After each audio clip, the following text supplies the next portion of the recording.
Welcome, brothers and sisters, to Friday Night Lights. It is my utmost pleasure to share this evening with you. My name is Salman Gani. The topic for today's discussion is, is something that might be bewildering to people. Why even talk about something like this, which is talking about Shaytan, of all the things, of all the entities, of all the creatures. Talk about Muhammad, talk about Abu Bakr, talk about Aisha, talk about Adam alayhi salam, talk about Shaytan, enemy of Allah, right? Do you understand that scholars have written books upon books on this one very topic? And there's a good reason for that. First and foremost, you'll be surprised to learn, and actually you must have already realized that yourselves, the amount of time and passages Allah Azza wa Jal and His Nabi alayhi salatu salam have dedicated in the Quran and the Sunnah describing Shaytan is indicative enough of the importance of learning this topic and learning about him. Second is that there is wisdom in learning about something which is so negative. So you defend yourself from every form of negativity that arises from that person, that creature, or that entity. In this case, Shaytan. We begin, inshallah, with a very interesting hadith, which is a very long hadith. I will not try to read it, but I'll try to paraphrase this hadith that, inshallah, very likely all of you have heard. Abu Hurairah radiallahu anhu narrates that Ar-Rasul alayhi salatu wasalam made me in charge of Sadaqatul Fitr during the month of Ramadan. And at night, I noticed someone came and he started grabbing things from Baytul Mal. Baytul Mal, as you can imagine, is the central treasury, which contains not just currency or money as we know, but it contains commodities as well as resources like food, water, fat, clothing, anything else which is of benefit to the ummah at large and which has some monetary value is stored over there. And he saw this man coming, grabbing things left and right, scurrying away everywhere. So Abu Hurairah radiallahu anhu caught him. And when I say caught him, he held him physically. And he said, I will take you to the Messenger of Allah alayhi wasallam. You're stealing from Baytul Mal. So the man says, please, I'm an old man, I have a large family. Please do not do that. Spare me. Let me go. Abu Hurairah says, I took mercy on him and I spared him, let him go. So he went away. When I went to the Prophet ﷺ in the morning, without even him saying anything, the Prophet asked him, Oh Abu Hurairah, what happened to your captive? So this is also a miracle that Ar-Rasul ﷺ knew beforehand about something that had transpired during the night. He said, Ya Rasulullah, he pleaded and begged me after I caught him, so I let him go. And he said that I have a large family and I would not make this mistake again. So the Prophet ﷺ told him, he has lied and he will return. Abu Hurairah says, next night, I see this man again doing the same exact thing, running around the Baytul Mal, grabbing things, trying to scamper away, and I caught him. And I said, this time I will not spare you. I will take you to the Messenger of Allah sallallahu alaihi wasallam. And he made the same exact plea. He said, I'm an old man, I have a large family, please spare me, please let me go. Had it not been for the burden upon me, I would not have done this. And I promise I will never do this again. Abu Hurairah says, I felt pity for him and I left him. Next morning, I went to the Prophet ﷺ and he said the same question. Ya Abu Hurairah, what happened to your captive?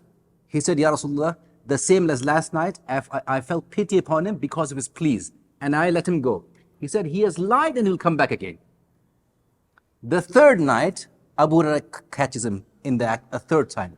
And he grabs him. This time, no pleas will work. I will not spare you. This time I'm going to take you. And he uses in the hadith, I arrested him. Which means what? Very likely Abu Hurairah may have tied him up or at least overpowered him completely. So, the man says, please let me go. If you let me go, I will teach you something. If you recite this during the night, right before you go to sleep, the Shaitan will never bother you during your sleep and will never give you any issues. And you will remain safe from him till the morning. So Abu Hurairah said, what is that? He taught him Ayatul Kursi. And then Abu Hurairah let him go. So Ar-Rasul asked him the next day, Ya Abu Hurairah, what happened to your captive? He said, Ya Rasulullah, I let him go because he taught me something, according to him, that will protect me from Shaitan throughout the night, all the way up to the morning. So the Prophet ﷺ asked him, sallallahu alaihi wasallam, what was that? He said, he taught me right before I go to sleep to recite Ayatul Kursi. And so I did that and I let him go. The Prophet ﷺ said, he has told the truth this time, even though he's a blatant liar. Ya Abu Hurairah, do you know who your captor was these 3 times? He said, Ya Rasulullah, I do not know. He said, Dhaka Shaytan. That was Shaytan. Hadith is in Sahih Bukhari. And there are other versions of this hadith with different variations found in other books of hadith. What's interesting is quite a few lessons that you can learn from this hadith. But I want you to point out to me some lessons that you gather from this hadith. We start from the sisters. Anything that comes to your mind that you learn, a lesson, a point of benefit, a valuable anecdote from this hadith that you can gather. Tell me.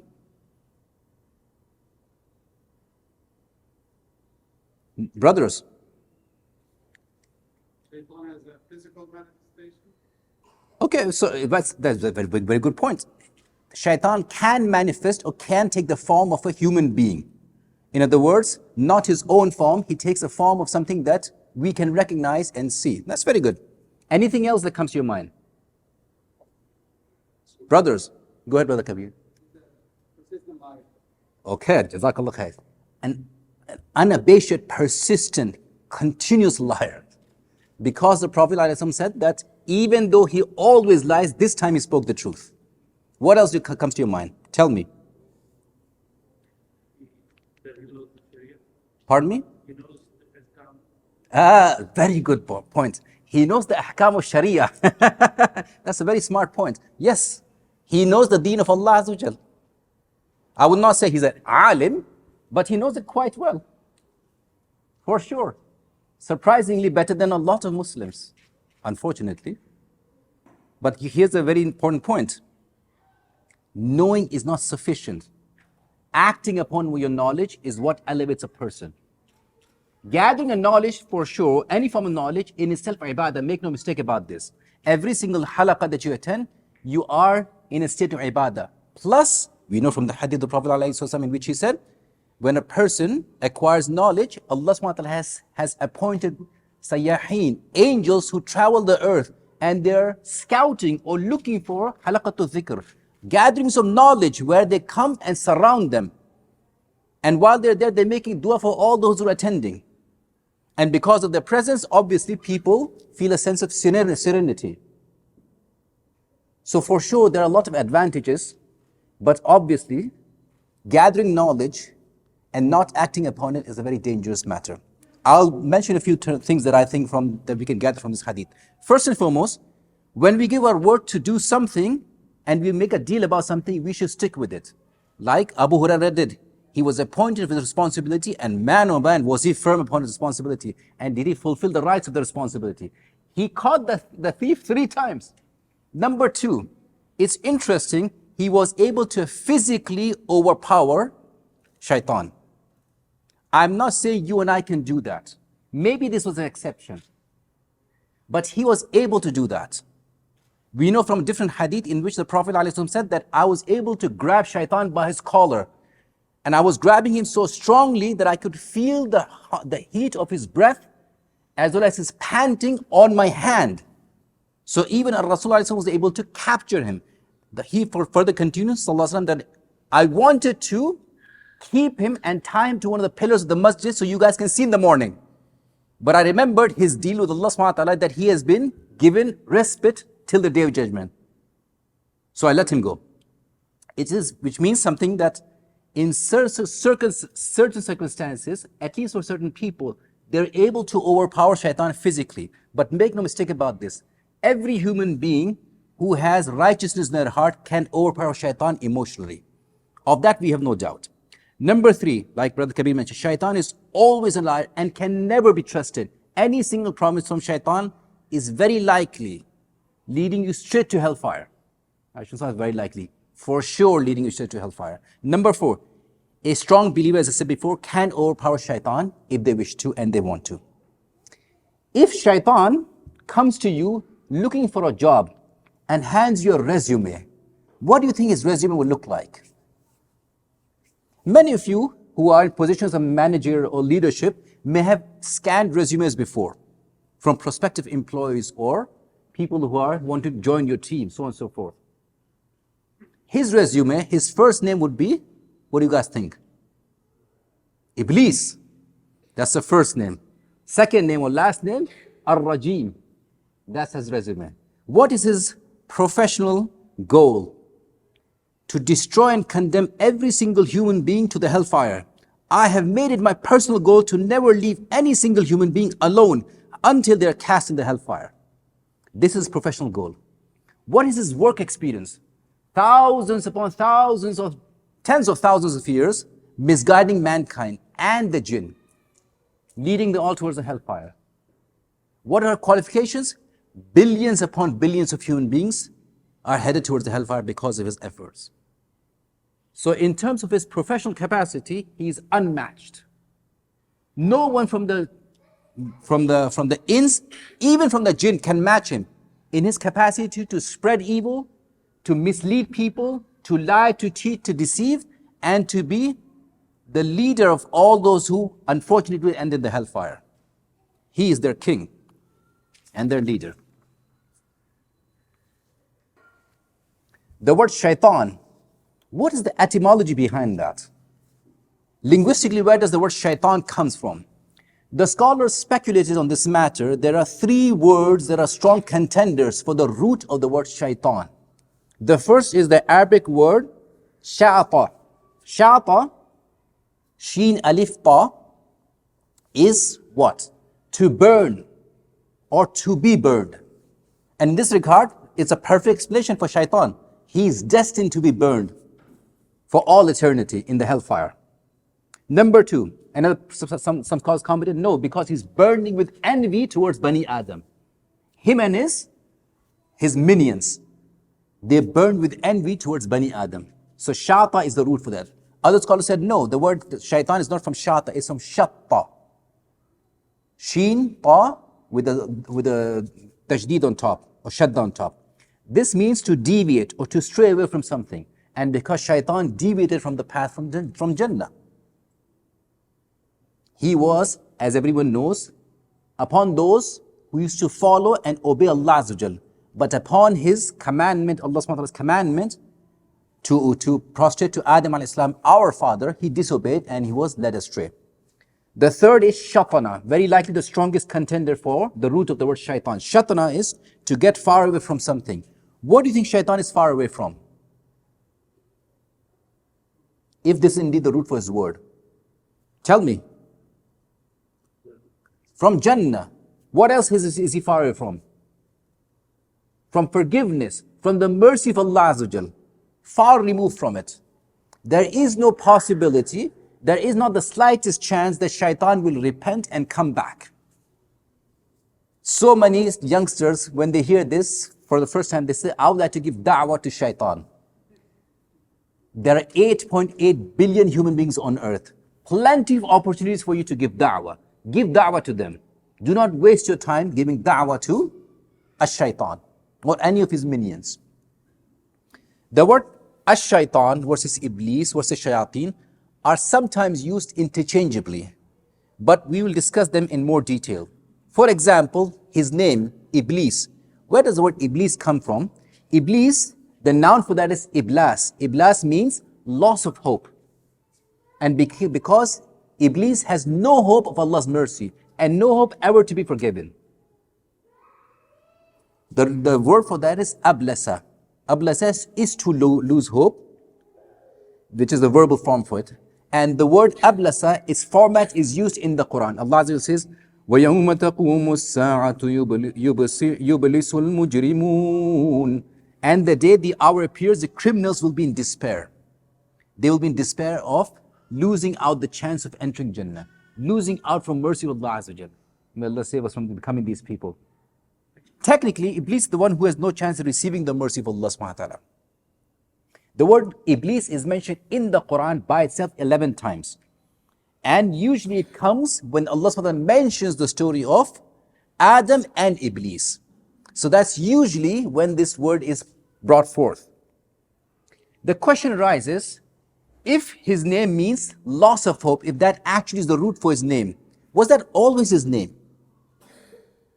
We know this from different ahadith that Iblis used to be in the company of angels before his fall, which means he was someone who was an ardent worshipper of Allah Azza wa Jal, and he was someone who had been worshipping Allah subhanahu wa ta'ala thousands upon thousands of years. In Tariq al-Tabari, there are certain anecdotal evidences Imam al-Tabari collected in his famous book Tariq, his huge voluminous work on history of mankind, history of the world, history of the existence altogether. He said before even the advent of mankind, jinn used to roam the earth, and quite a few of them disbelieved in Allah Azza wa Jal and they disobeyed him. So Iblis was the one who was sent as Allah's general, in charge of Allah's army of angels to go and fight these shayateen. And he destroyed them and spread them across the corners of the earth. So not only was he an abid, he was a mujahid, quote unquote, for the sake of Allah Azza wa Jal. Until وَإِذْ قُلْنَا لِلْمَلَائِكَةِ اسْجُدُوا لِآدَمَ فَسَجَدُوا إِلَّا إِبْلِيسَ. We're going to stop here for a second. Allah subhanahu wa ta'ala did what? Commanded all the angels, all of them, to prostrate to this new creation, our father Adam alayhi salam. All of them did, except Iblis. We're going to come to that story inshallah later. All of you know the story, but there are variations of this ayah in the Quran. Up to this point is common. After that, variations occur. Ibn Abbas said that his name before he was given the name Iblis was Azazil. We don't have a strong hadith that confirms that. Imam al-Bayhaqi and other scholars mention this hadith from Ibn Abbas, but the hadith is mursal, it stops at Ibn Abbas, so the scholars are not unanimous that is indeed something from Rasul sallallahu alaihi wasallam. And in fact, the Judeo-Christian narrations did mention something like that. They say Azazel is the name of Satan before his fall. So there is some commonality in linguistics as well that supports this claim. The second word used in the Quran frequently for Iblis is at-taghut. At-taghut is used for Iblis specifically to describe a scenario in which his helpers are promoting his ideology. Allahu waliyul ladhina amanu yukhrijuhum min adh-dhulumati ila an-nur والذين كفروا أولياؤهم الطاغوت يخرجونهم من النور إلى الظلمات أولئك أصحاب النار هم فيها خالدون. Allah is the ally of those who believe. He brings them out from darkness into the light. And those who disbelieve, their allies are Taghut. They take them out of light into darknesses. Those are the companions of the fire. They will abide therein forever. Nasallallahu afiyah. So the word Taghut is used also to describe Iblis in the Quran. What else is used to describe Iblis in the Quran? You guys tell me. There are two names found in the very last surah of the Quran. Go ahead, start reciting in your word, in your hearts. قُلْ أَعُوذُ بِرَبِّ النَّاسِ مَلِكِ النَّاسِ إِلَهِ النَّاسِ. Up to this we're talking about Allah Azza wa Jal. Min sharri al-waswas al-khannas. We seek protection from Allah subhanahu wa ta'ala from the Rabb of mankind, the King of mankind, the deity of mankind, Ilahin Nas, from the evil of al-waswas al-khannas. Two names given for Iblis. What is al-waswas and al-khannas? Al-waswas literally means something or someone who whispers. We say this because it is a property of shayateen, or the jinn who are shayateen, that they do what? They whisper into the hearts of men. الَّذِي يُوَسْوِسُ فِي صُدُورِ النَّاسِ مِنَ الْجِنَّةِ وَالنَّاسِ. It is characteristic of people who want fasad, animosity, hardship, problems, disagreement, conceitedness, wars. All these things that spread, they whisper into the hearts. They don't instigate it because they wouldn't want to take the blame. Iblis and his minions are fantastic at this talent. They whisper into the hearts, i.e. they mention something that becomes internalized into our hearts. When they whisper, it is different from the whispering of al-ins. When we whisper, we lower the voice and we draw close to the ear. Al-Waswas and his followers, Iblis and his followers do something similar. They draw near, but when they whisper into the heart in a manner that we cannot fully understand, but has fantastic effect. Why? All of you have felt this. For no reason, suddenly an evil thought would enter your heart. You'll be watching something on TV and something completely nonsensical, hideous, disgusting will come to your mind. This is Iblis' whispering in your heart. I'm not saying you're acting upon it, but this eruption of the thought for no reason is whispering from Shaytan. That's alladhi waswisu fi sudurin nas. Also, this ayah confirms minal jinnati wan nas. People also do that. Have you seen the advisors of tyrants? Who are these? These are al-waswas or waswasun, if I can say that, minal ins. They are the whisperers of evil things from mankind. Al-khannas is something or someone who retreats or hides away. So after he's done his waswasa, his whispering, he retreats back. Why? Because he does not want to take the blame. He enters the evil thought in the hearts of men and then he retreats. You go and act upon this. And people do, unfortunately. This is the difference between us and Iblis. Very clever, very smart, and very, very cautious about who gets the blame. Final, Ar-Rajim. Allah says, قَالَ فَخْرُجْ مِنْهَا فَإِنَّكَ رَجِيمٌ. Then get out of it, indeed, for you are expelled. Ar-Rajim comes from the same root as the word Rajma. Rajma is to do what? To do what? Cast or toss or throw out. He's called Ar-Rajim because he has been cast out from the mercy of Allah, because he was cast out from the company of angels, because he was cast out from Jannah altogether. Some scholars disagreed where he was before he became cast out, before he became Ar-Rajim. The scholars disagreed. They said he was already inside Jannah. Other scholars contended, no, you cannot be thrown outside Jannah. Once you enter Jannah, you stay over there. So he was not in Jannah. He was on the outskirts of Jannah. Whether he was inside or not, for sure he will never enter it again. Second question.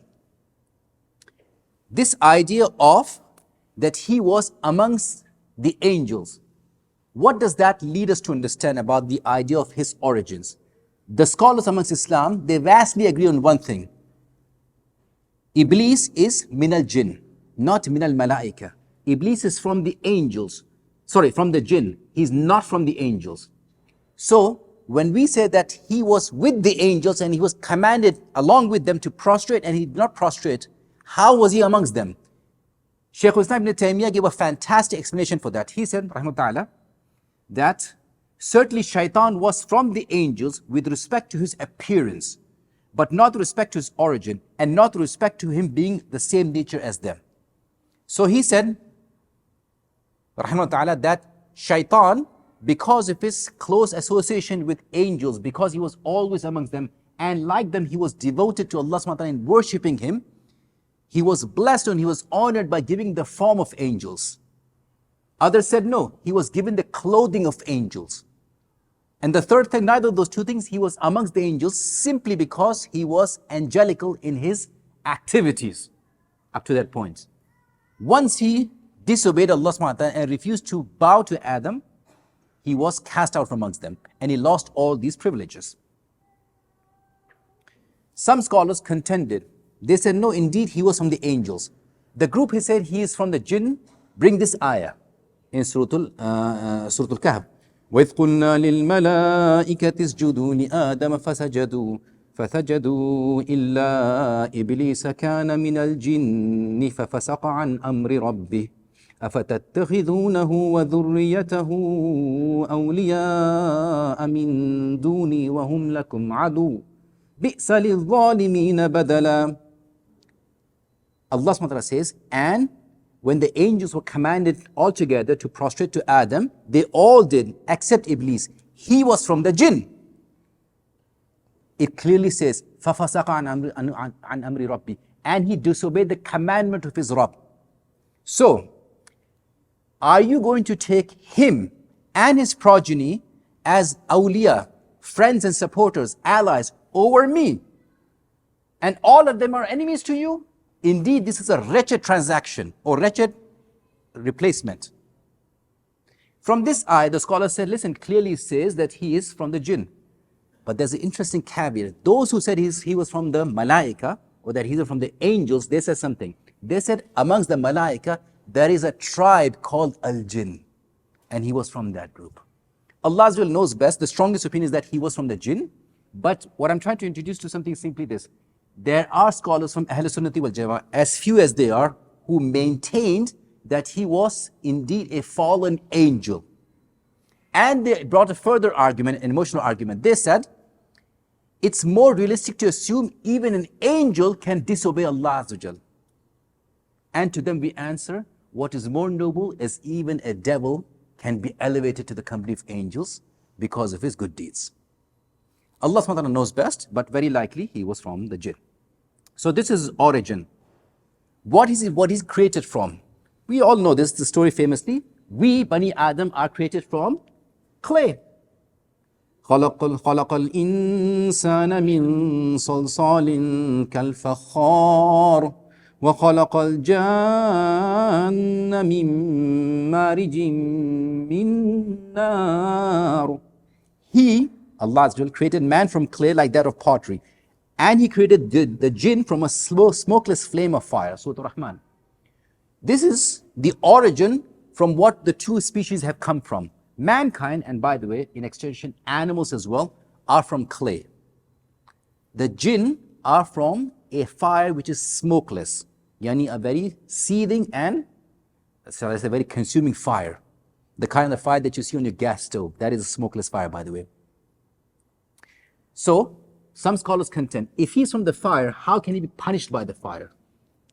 Can you answer that, brothers and sisters? If he's created from the fire, what benefit or what harm would he be if he's cast in the hellfire? Can you answer that question? Yes, go ahead. Yep. Hasant. Are you planning to? Okay, good. Jazakallah khair. Excellent answer. Smart man. He said, look at us. We are made from clay. Take a pebble of clay and toss it at your brother. Please, please don't do that. It's a hypothetical scenario. Toss it at your brother. Would it not hurt him? Some scholars give a very extreme example. They said if you bury a human being alive in clay, would they not die? Yes. So similarly, Iblis and evil jinn, when they cast in the fire of hell, they will be punished from it. The same way Bani Adam will be punished from it.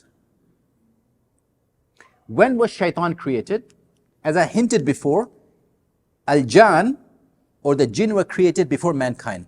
Very likely thousands upon thousands of years ago. And because of that reason, they're far, far, far more numerous than we are. Scholars comment on this matter. The most numerous of Allah subhanahu wa ta'ala's creation are angels. They far exceed all of other creations. Then there are the jinn. And finally mankind. We are already 8.8 billion. Allah knows how many more there are in terms of jinn. And Shaitan is from them. Another question that comes is this. Who is the father of the jinn kind? Shaykh Salman ibn Taymiyyah was of the opinion that Allah subhanahu wa ta'ala said, أَفَتَتَّخِذُونَهُ وَذُرِّيَّتَهُ. Are you then going to take him and his progeny as awliya against me? From this, we can understand that Shaitan, Shaitan, Iblis, is the father of all jinn kind. And the scholar said that makes no sense because our father and our mother both are known to us. Adam is our father, but Hawa is our mother. Alayhimus salam. Who is the mother of jinn? This question was posed to Imam al-Shabi, rahmatullah. He said, I did not attend that wedding, so I don't know the answer. And that's a very good response. Nonsensical questions do not have beneficial answers, so don't ask them. Who is the mother of jinn kind? We do not know. We're not even sure Iblis is the father of jinn kind. But for sure, he's a very, very, very, very old entity. And he will continue to live till the day of judgment. Because Allah subhanahu wa ta'ala gave him that reprieve.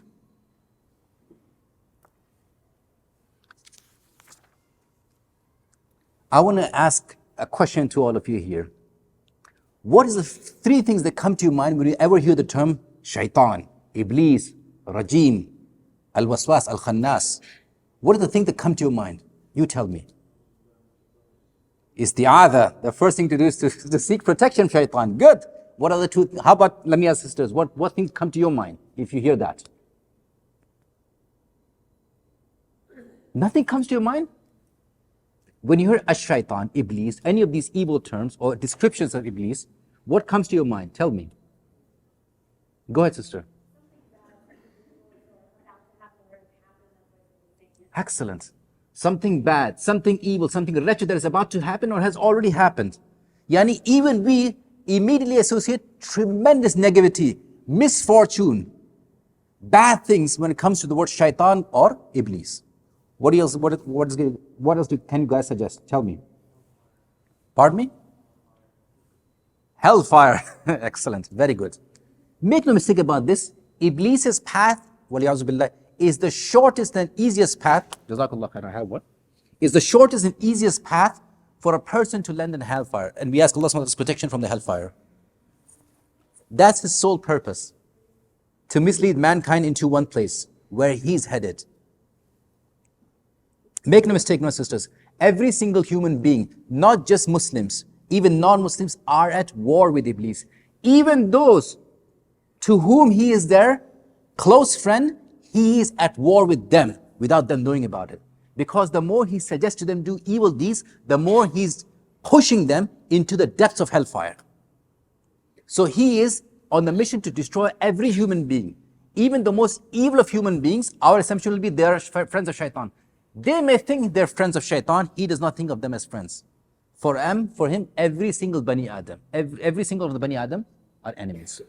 And for us, understand this, till the day we die, we are constantly at war with Shaitan and we will not have a single moment of reprieve from him. That's actually very poignant. Even dreams, when a time when we have no capacity to act, Shaitan sometimes comes in dreams and does what? Suggests evil things, hateful things, scary things in dream. That's one of the benefits of reciting Ayatul Kursi at night. If you recite Ayatul Kursi, and the scholars said based on this hadith that we mentioned, Hadith of Abu Hurairah, the last thing that comes out of your mouth before you go to sleep is Ayatul Kursi. So, if you recite Ayatul Kursi about to fall asleep, you just walks in. Papa, I have something. What do you want? I want water. Okay, khalas. You get up from bed, you go give him water, come back to bed. Before you fall asleep, recite Ayatul Kursi a second time. Make sure that's the last thing you recite before you fall asleep.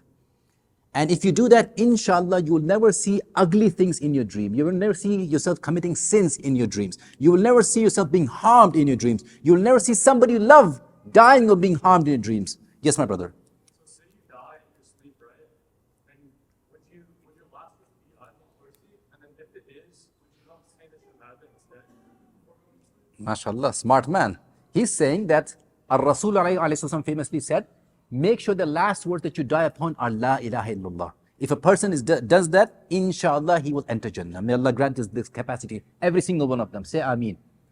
So he's saying, if some people who end up dying in their sleep, if the last thing they say is to say what Ayatul Kursi, wouldn't that be constantly in disagreement with the Sunnah? Wouldn't it be better if we say Ayatul Kursi and then say La ilaha illallah before we fall asleep? Even when it comes to Sunnah, the best guidance is from Ar-Rasul Sallallahu Alaihi Wasallam. So yes, while we're alive, we should say a lot of tahleel, a lot of La ilaha illallah. Make it part and parcel of your life to say a lot of La ilaha illallah. Standing, sitting, talking, listening to a lecture if you're not being distracted, working on your computer, driving to the masjid, driving to get groceries, looking up different kinds of milk in the grocery store. Keep your tongue busy with remembering Allah subhanahu wa ta'ala. A person who does that very likely will be remembering Allah at the moment of his death. But the sunnah of the Prophet ﷺ when it comes to falling asleep is to say La ilaha illallah. While you're awake, is to say, my apologies, Ayatul Kursi. While you're awake, say La ilaha illallah as much as you can. Jazakumullah khair. What is the appearance of Iblis? What does he look like? Oh, question, sorry. Go ahead.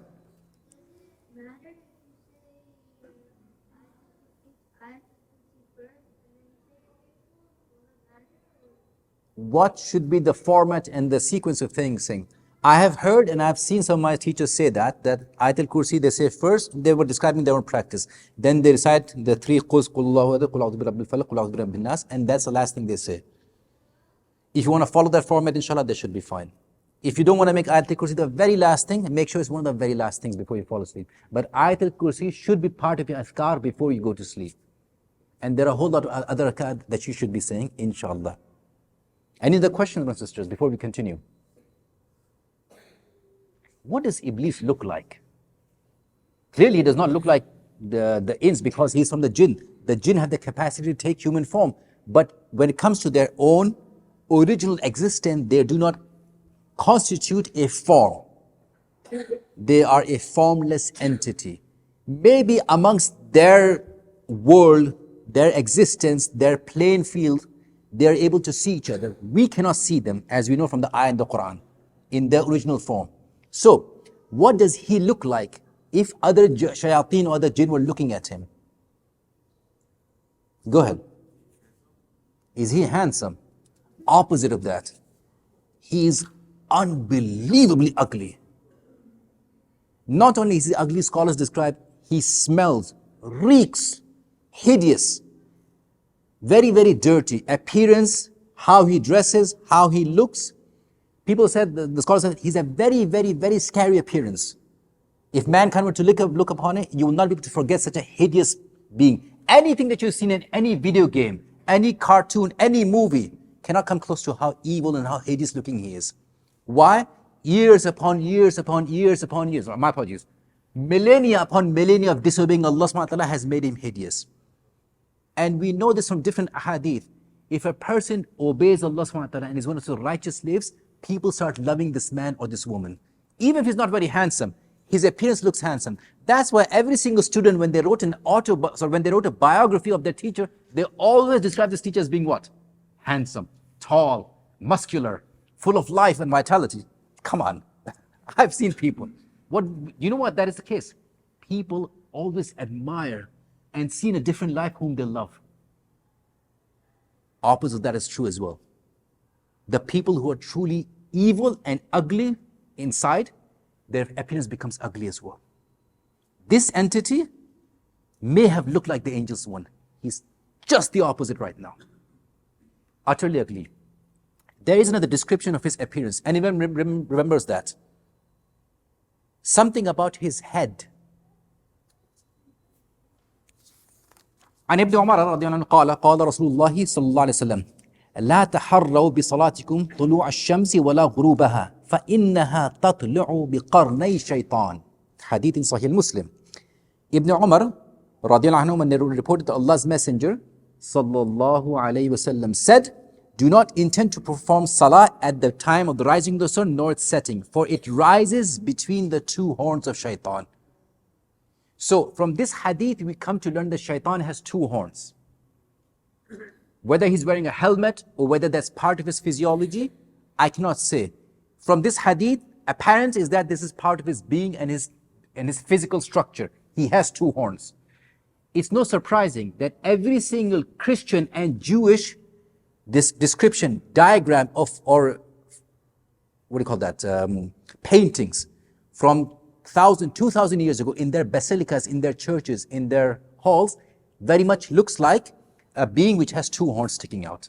Because this is something that is mentioned in their, what do you call that, in their scriptures as well. My apologies, forgive me my brother, please continue. It's time for adhan. Number 3 about Iblis, Shaytan, the father, if I may use the term, if it's accurate indeed. He is very, very smart. Not just intelligent, unbelievably smart. Only gets better with age in his plots and plans. For good reason. If you are doing the same activity again and again, obviously, I hate to say it, but it's true, practice makes perfect. He has perfected the art of misleading. And he's been getting better with every passing year because he has so much exposure. All this free sample to mislead and all this time to plan and plot. So make no mistake about this. You are constantly at war with your enemy, the enemy of Allah and his minions, because he's very smart. Number 4, he is very, very, very arrogant, full of kibr. فَاسْتَكْبَرَ وَكَانَ مِنَ الْكَافِرِينَ. He was arrogant, and therefore that led to him becoming a kafir because of arrogance. And his arrogance did not start when he disobeyed for the first time. The scholar said his arrogance must have been building slowly and slowly. And the arrogance started with jealousy. So, when Allah informed the angels, and because he was amongst them, that I will create upon this earth, as the English word is vicegerent, the word was Khalifa. Let's be honest about this. The word Khalifa is much more accurate. Khalifa is someone who follows you in your footsteps. In other words, Allah subhanahu wa ta'ala's viceroy, or someone who will perform obedience to Allah subhanahu wa ta'ala and spread his name on this earth. The angel said, Ya Rabb, we fear that this creation of yours will spread fasad and shed blood. Allah subhanahu wa ta'ala says, Inni a'lamu ma la ta'lamun. I know something that you do not know. Yani, amongst this creation will be those who will worship me and will be those who champion my cause. But Iblis, when he heard about this, obviously got worried a little bit. He was Allah's champion. Then he saw this form of Adam alayhi salam, because Adam alayhi salam's formation, as everyone knows, was gradual. One of four things that Allah created with his own hands, per the Hadith of Abu Hurairah, is Adam alayhi salam.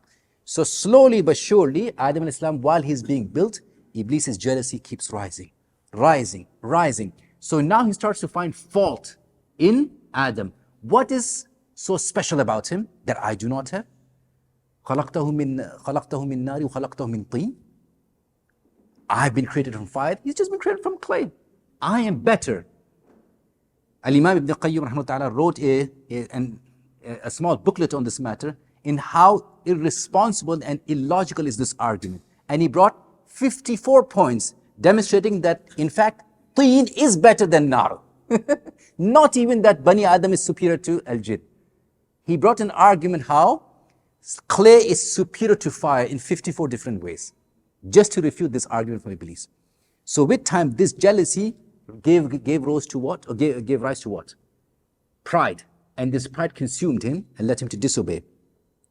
Jabir reported that Allah's Messenger ﷺ said, Iblis places his throne upon water. Anyone knows why he did that? He also has an arsh, and his arsh is on water as well. Why is that? Anyone knows? Exactly, because Allah subhanahu wa ta'ala's arsh were upon water as well. So he wants to be in the same position of competition. I am a God to my followers. So I'm going to imitate Rabbul Alameen, the way he does things. Full of arrogance, ya akhwana, full of arrogance. Therefore, you'll see people who are truly evil, truly tyrannical, are full of kibr. That's one of the things that they're renowned for. Very, very arrogant. Pride is a very small level. Arrogance is a very high level. That's what they've reached at this point. Because they think of themselves what? Leaders and kings. People who are able to change the fate of mankind. How does he deceive people? We discussed one of the methods already. من شر الوسواس الخناس الذي يوسوس في صدور الناس من الجنة والناس. In that, we seek protection from his waswas, the one who whispers into the hearts of men, and not just men. His armies are made up of jinn and men. So the first thing we should do is to say what? Isti'adha, as the brother mentioned. Allah subhanahu wa ta'ala says, وَإِمَّا يَنزَغَنَّكَ مِنَ الشَّيْطَانِ نَزْغٌ فَاسْتَعِذْ بِاللَّهِ. Whenever an evil suggestion enters your heart from shaitan, say, أَعُوذُ بِاللَّهِ مِنَ الشَّيْطَانِ الرَّجِيمِ. Unfortunately, we do not say a lot of isti'adha. This is something we need to make part and parcel of our lives. The same way we should seek a lot of istighfar and say a lot of tahleel, we should do a lot of isti'adha as well. Especially if wretched thoughts come into our heart. Even if we don't act upon them, we should say isti'adha, we should seek protection from them. Because habitually what happens, if you're suggestively coming more and more towards evil, eventually you'll fall into it. If you keep pushing yourself away more from evil, inshallah, you'll stay free from it further and further. Number two, he promotes innovations to the spread in religion. That's one of the chief or main tactics of shaitan, to spread bid'ah amongst communities. Think about this. Imam Ibn Qayyim talked about it at length. He said, why does shaitan love bid'ah even more than ma'asi? Because ma'asi is something that causes mu'minun to feel remorse. They turn to Allah subhanahu wa ta'ala and they do tawbah and seek istighfar, defeating the purpose. And in fact, they draw close to Allah subhanahu wa ta'ala by making istighfar and tawbah. Opposite of what he wants. But when he spreads bid'ah in a community, what happens? People keep on thinking they're doing what? Worshipping their Rabb. They will never seek forgiveness. They will die upon performing an evil action, thinking that they're worshipping Allah subhanahu wa ta'ala, while they secretly or unknowingly disobeying Him. That's why Shaitan loves bid'ah so much, because there is no getting away from it. And therefore, bid'ah is something that does not remain with one person, even one generation. It filters down, cascades down, generation upon generation, spreads among nations and tribes. Because everyone is thinking what? We are pleasing Allah. That's why it's so scary and so dangerous. Number 3, Shaitan keeps distracting people in their salah constantly. عن أبي هريرة رضي الله عنه أن رسول الله صلى الله عليه وسلم قال إذا نودي للصلاة أدبر الشيطان وله ضرات حتى لا يسمع التأذين فإذا قضى النداء أقبل حتى إذا ثوب بالصلاة أدبر حتى إذا قضى التثويب أقبل حتى يخطر بين المرء ونفسه يقول اذكر كذا اذكر كذا اذكر كذا اذكر كذا لما لم يكن يذكر حتى يظل الرجل لا يدري كم صلى. Hadith interesting. Hadith says, when the adhan is called, Shaitan flagellates. Is that the correct word here? He farts, trying to drown out the sound of adhan, and scampers away. When the adhan stops, he comes back. When the iqamah is called again, he runs away again. But when the iqamah stops, then he comes back and he starts whispering and distracting people, reminding them, what about this? What about that?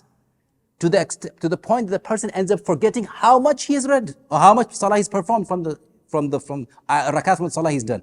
In fact, think about this. Sometimes even the imam is distracted. Don't we have to remind the imam, Shaykh, you already prayed 3 rakah, it's Isha, it's 4 rakah. Why does this happen? Because Shaitan distracts people. A man came to Imam Abu Hanifa, he said, yeah, Imam, I have lost something. I put something safely away and I cannot remember where I put it away. What do I do? Is there a dua for that? He said, no, make wudu and pray 2 rakah sunnah. You'll remember it. Why? Because that's the moment where Shaitan will come and try to remind this guy, it's over there, that's where you left it. I swear in the name of Allah, it has happened to me several times. I did not do that, by the way. I forgot something and I was so worried, where did I put it? I know I put it safely away. All of you have felt that. You put something safely away. So safe, you forget where it is. I put something away and I was praying Maghrib.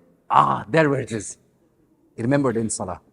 This happens because Shaitan wants that, to distract you. He causes dispute between husband and wife. This is something Shaitan loves a lot, to create discord in the family. Nothing breaks down societies than the family structure. If the family structure is weak, if it has been shaken, if it becomes rocky, it's easy to disseminate society. Because once a husband and wife depart, 2 families that have come together, they become strangers to each other. That's how the entire society, entire civilization can be shattered by destroying the family structure. Therefore, in modern times, there's such a hard push for people to try to retain and maintain family structure, especially in places where Muslims are minority. This is one thing we need to focus on a lot. The establishment as well as the maintenance of the family structure at any and all cost. Husband and wife, as long as they're not unhappy with each other or deeply unhappy with each other, should be advised to stay with each other. Make sure the children have 2 parents when they grow up. And when the children grow up, help them get married quickly, so that their family structure comes early in their life and they maintain it for a long time. This is something that really displeases Shaitan. How do we know? Jabir reported Allah's Messenger ﷺ said, Iblis places his throne upon water. He then sends detachments, yani armies, for creating dissension amongst people. Those who are nearer to him in rank, yani his generals, are the ones who are the most notorious in creating dissension.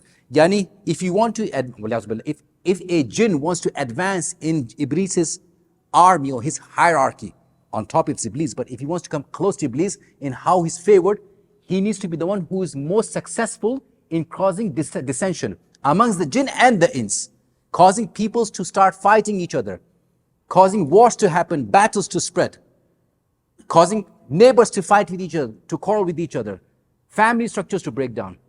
The hadith continues, One of them comes and says, I did such and such, creating problems. Iblis said, you have done nothing. Then one of them comes in front of Iblis and he says, I did not leave so and so until I caused him and his wife to separate. So Iblis comes down from his throne and he embraces him. He says, you are the one. This is something that it pleases Iblis so much when a husband and wife fight with each other. Hadith Sahih Muslim, by the way. Brothers and sisters, especially an advice to myself and to my young brothers and sisters who are married, as well as to the older in the community. If you are fighting, there's someone gleefully laughing and standing next to you, shaking their hands, so happy because you and your spouse are fighting. Do not give him that pleasure. Stop fighting with each other. Stop quarreling with each other. Compromise, especially husband and wife. Compromise with each other as much as you can. Be patient. Be extra nice. Be courteous. Do not let Shaitan come between the two of you. He loves that. Do not do anything that Shaitan loves. Go out of your way to displease Shaitan. That's the motto of a Muslim. I am anti-Shaitan. That's how you should be thinking of yourself. I am pro-Islam and anti-Shaitan. Another thing that Shaitan does, causes people to waste a lot of their time and wealth. عن ابن عباس رضي الله عنهما قال رسول الله صلى الله عليه وسلم أو قال النبي صلى الله عليه وسلم نعمتان مغبون فيهما كثير من الناس الصحة والفراغ. Narrated Ibn Abbas رضي الله عنهما, the Prophet ﷺ said, there are two blessings that many people lose out on, health and free time. I can attest to that for 100%. I wish I'd spent more time taking care of my body, and I certainly wish I spent more time not wasting it away in fruitless pursuits. Two things that Shaitan loves to cause people to be distracted from: throwing away their wealth and wasting their time. Do not let these two precious resources be lost, as well as your health, your wealth, and your time. These three things, Shaitan will love to cause you to lose out in these things. Number 4, one thing that Shaitan attacks a lot of strong believers with, pay attention to this, inshallah, may Allah make us from these people, we are in the masjid, is to get them busy with less important things. Because he will try to hurt you in as many possibilities and places as possible.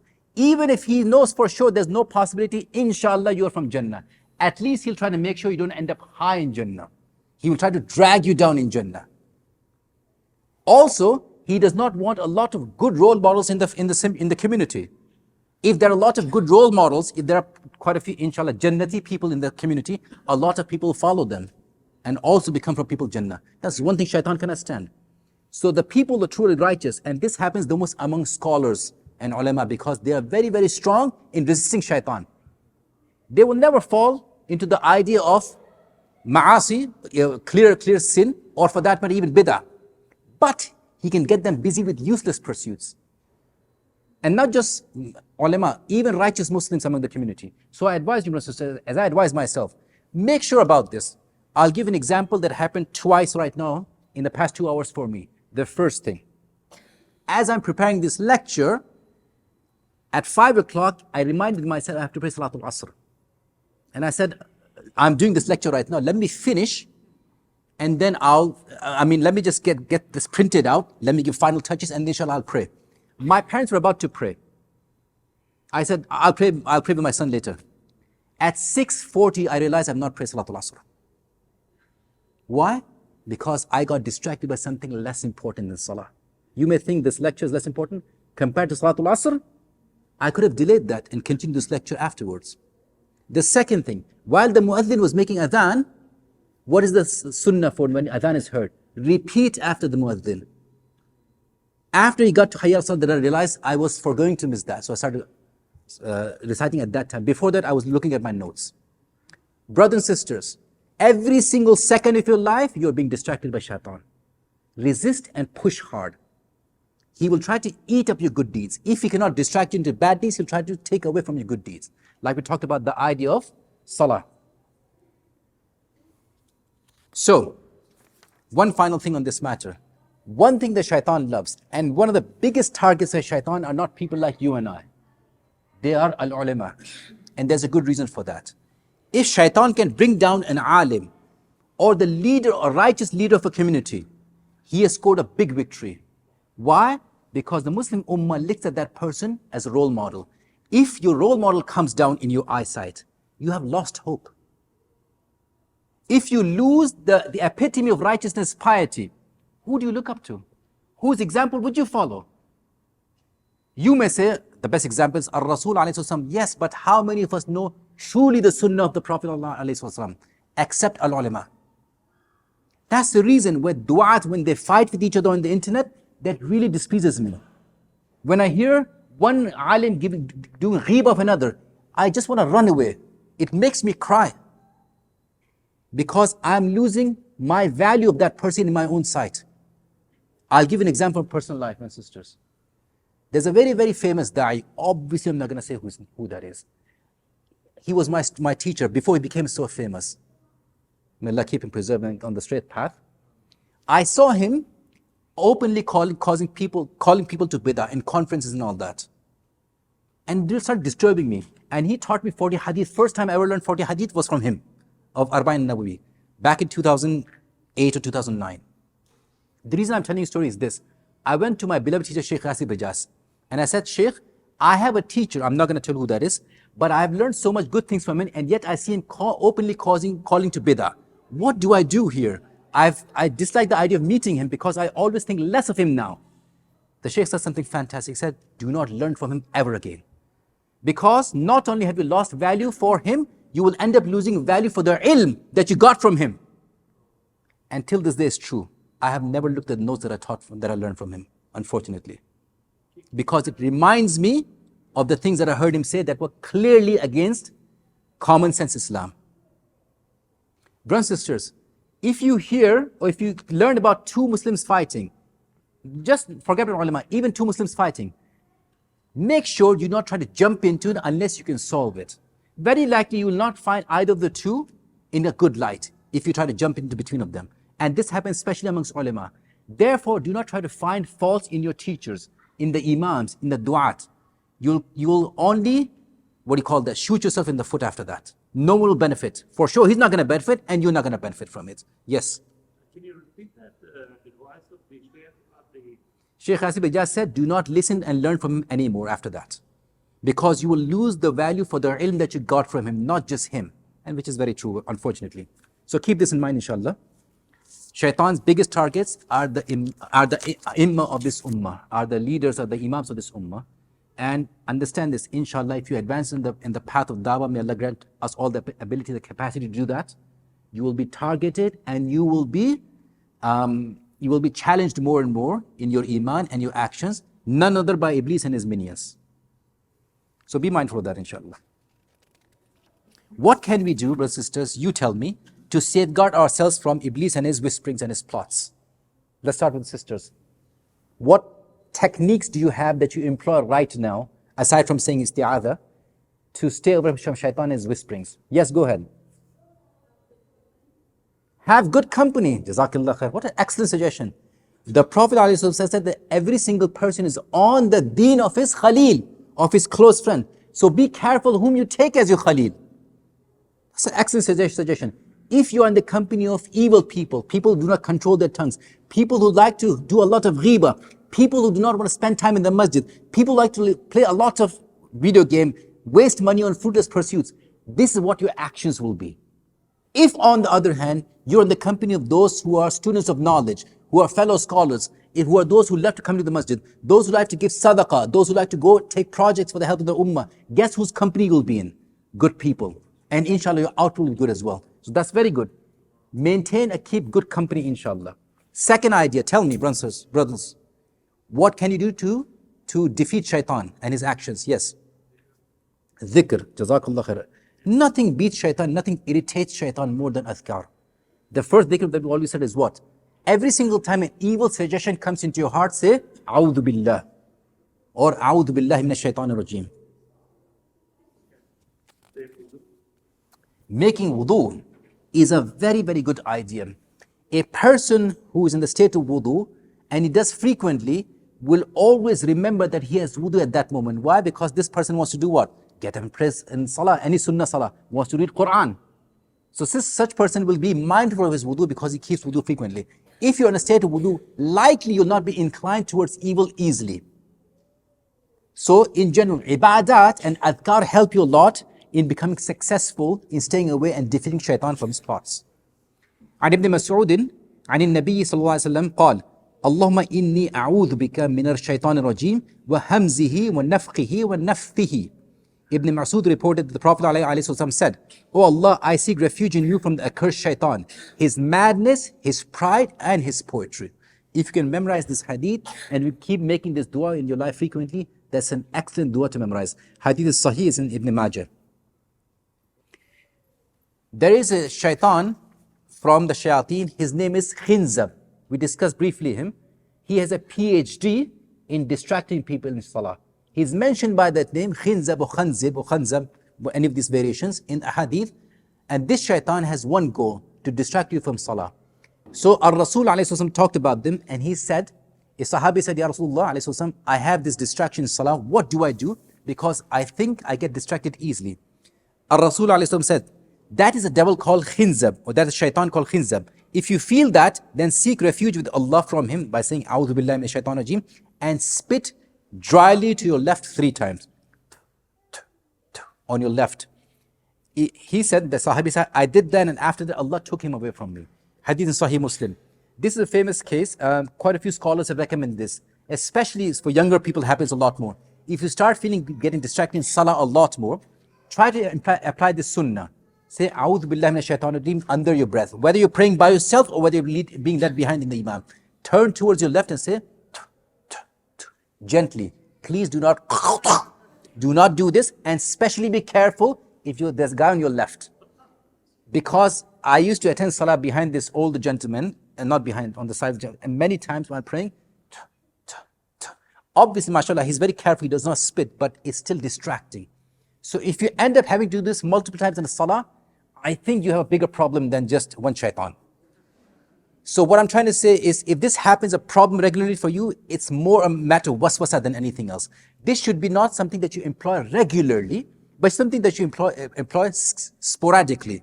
This should be something that should not be happening. Better than having to do this is to make sure when you come to salah, you're in a proper frame of mind. You're focusing on Allah subhanahu wa ta'ala. You're about to enter salah. You're in a state of wudu. That you're not fighting with anybody right before your salah starts. That you're not checking your phone right before your salah starts. That you're not talking or playing with your children right before salah starts. Before salah starts, you seclude yourself momentarily. If you're in the masjid, go into the corner, as everyone knows, between salah, before adhan and iqamah, not a single dua is ever rejected. Go to the corner of the masjid and start making dhikr. This, especially 5-10 minutes before salah, is not the time for socializing.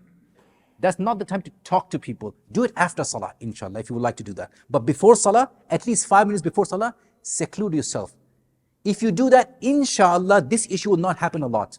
You will not be a target of khinzab frequently. But if you, unfortunately, are too busy till the moment the muezzin says, Allahu Akbar, Allahu Akbar, and then you start getting in the mode of salah, then you're going to get distracted. Keep that in mind. Some miscellaneous issues I'm going to mention in the next 9 minutes, and they will alarm some of you. But I'm bringing you ayat and ahadith to back them up. They are from our deen, and we should not be strange, or we should not feel something disharmony in our hearts when we hear something like that. It's true. The first matter, when you get up in the morning, especially after having slept through the night, blow out your nose 3 times. You can do so during wudu itself, the wudu that you make for Salatul Fajr, inshallah, Salatul Qiyam or Salatul Qiyam. If you're about to do that, make sure you blow your nose 3 times and rinse it out strongly. عن أبي هريرة رضي الله عنه عن النبي صلى الله عليه وسلم قال إذا استيقظ أراه أحدكم من منامه فتوضأ فليستنثر 3 فإن الشيطان يبيت على خيشومه. Many times when the first time you hear this hadith, it just baffles you. The translation is, Abu Hurairah reported, the Prophet ﷺ said, when one of you awakens from his sleep, then let him perform ablution and sniff water into nose 3 times. Indeed, Shaitan spends the night in the upper part of the nose. So yes, you're actually trying to blow Shaitan out. It is not majazi, it is haqiqi. This is not metaphor, it's an actuality. Here's an issue. I found something very similar to this in the Catholics. Some Catholics joke with each other. If one of them sneezes, they'll say, it's as if he's trying to blow the devil out. You know why that's the case? It is very likely this was part of the Sharia too. That's why. Today it's a joke. With time, that part has become diluted to the extent that they joke about this. But very likely this was part of the Sharia. That's why even in Catholic circles, someone sneezing too loudly is as if he's trying to blow the devil out of his nose. So when you get in the morning, the best wudu everyone knows is to repeat every single step 3 times. But it's not the only way to do wudu. You can do sometimes 2 steps, 1 step only, or sometimes you can mix and match. But for wudu, for morning, the first wudu I make, I always clean my nose 3 times because of hadith. And the hadith in Sahih al-Bukhari and Sahih Muslim. Number 2, every single human being on earth, the moment they're born till the moment they die, they have a qareen. A qareen comes from the word qarn, which is to something which is next to you. That's why qurun are generations, one after another, next to each other.